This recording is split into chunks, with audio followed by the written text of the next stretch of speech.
"Haven't you got any turnips in your house?" she inquired contemptuously. "In my house we have turnips." "Oh, turnips!" exclaimed Jimmy, immensely relieved to find that the honour of his family was safe. "Turnips? Oh, bushels and bushels and bushels out in the shed." "Well, go and get a whole lot," commanded the angel child. "Go and get a lot, great big ones. We always have great big ones." Jimmy went to the shed and kicked gently at the company of turnips which the frost had amalgamated. He made 3 journeys to and from the cellar, carrying always the very largest types from his father's store. 4 of them filled the oven of little Cora's stove. This fact did not please her, so they placed 3 rows of turnips on the hot top. Then the angel child, profoundly moved by an inspiration, suddenly cried out, "Oh, Jimmy, let's play. We're keeping a hotel and have got to cook for about 1,000 people, and those 2 furnaces will be the ovens, and I'll be the chief cook." "No, I want to be the chief cook some of the time," interrupted Jimmy. "No, I'll be the chief cook my own self. You must be my assistant.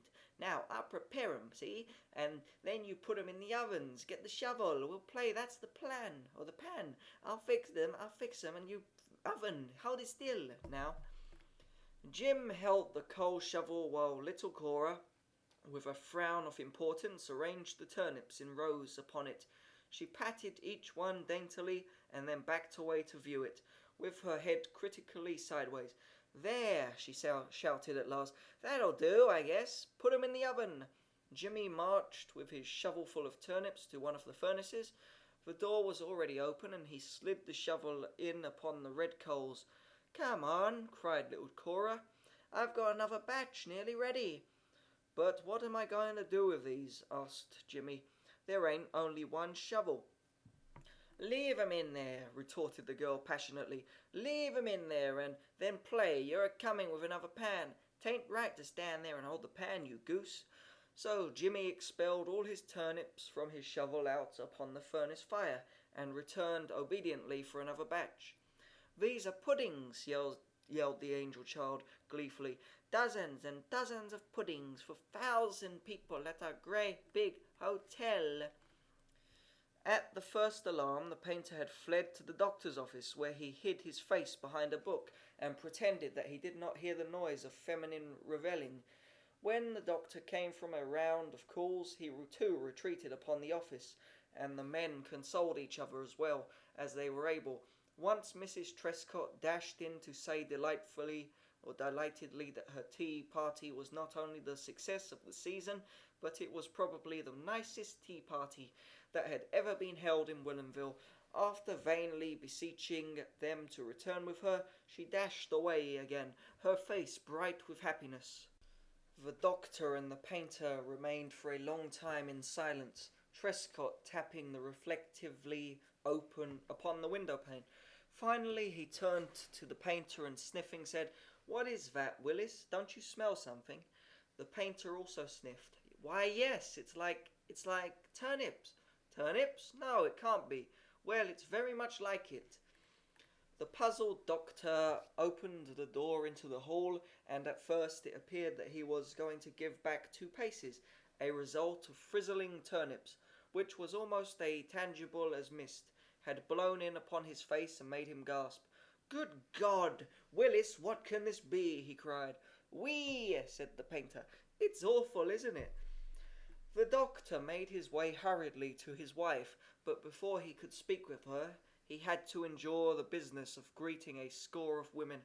Then he whispered, "Out in the hall there's an awful—" But at that moment it came to them on the wings of a sudden draught.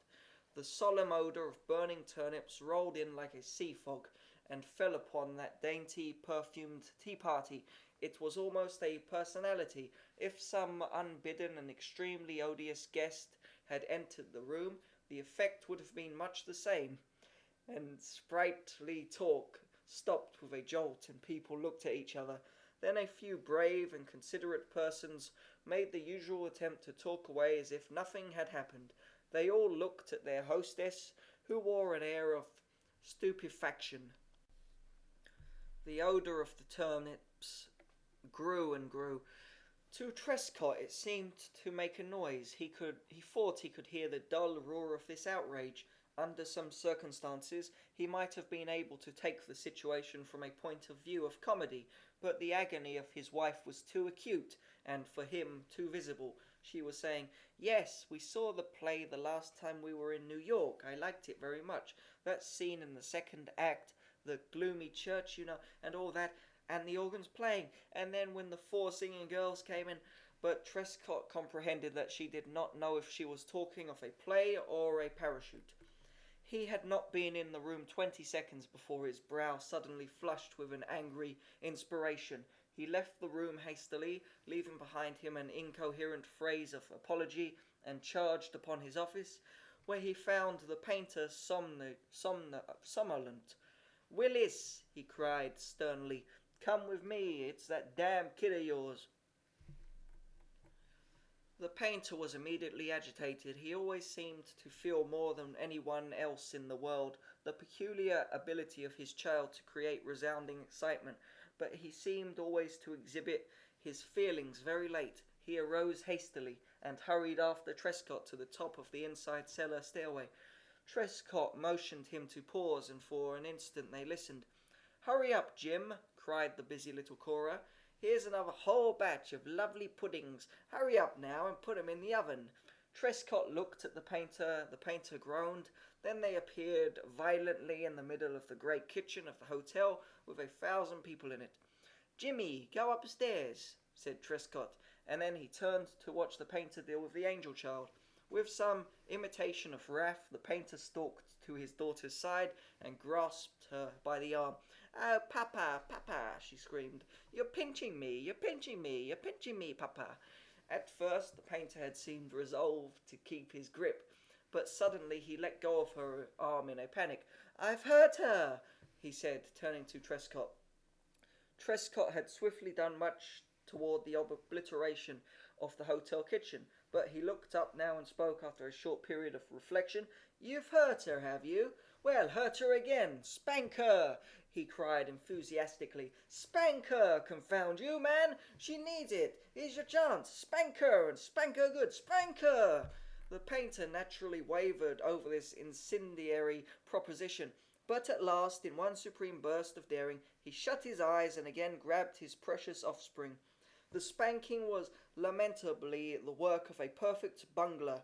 It couldn't have hurt at all, but the angel child raised to heaven a loud, clear soprano howl that expressed the last word in even medieval anguish. Soon the painter was aghast. "Stop it, darling. I didn't mean to hurt you so much, He danced nervously. Trescott sat on a box and devilishly smiled. But the pasture call of suffering motherhood came down to them, and a moment later a splendid apparition appeared on the cellar stairs. She understood the scene at a glance. "Willis, what have you been doing?" Trescott sat on his box. The painter guiltily moved from foot to foot, and the angel child advanced to her mother with arms outstretched, making a piteous wail of amazed and pained pride that would have moved Peter the Great. Regardless of her frock, the panting mother knelt on the stone floor and took her child to her bosom, and looked then bitterly, scornfully at the cowering father and husband. The painter, for his part, at once looked reproachfully at Trescott, as if to say, "There, you see." Trescott arose and extended his hands in a quiet but magnificent gesture of despair and weariness. He seemed about to say something classic, and quite instinctively they waited. The stillness was deep, and the wait was longer than a moment. "Well," he said, "we can't live in a cellar. Let's go upstairs. April 1900, Harper Magazine, Volume 100, pp 798-804.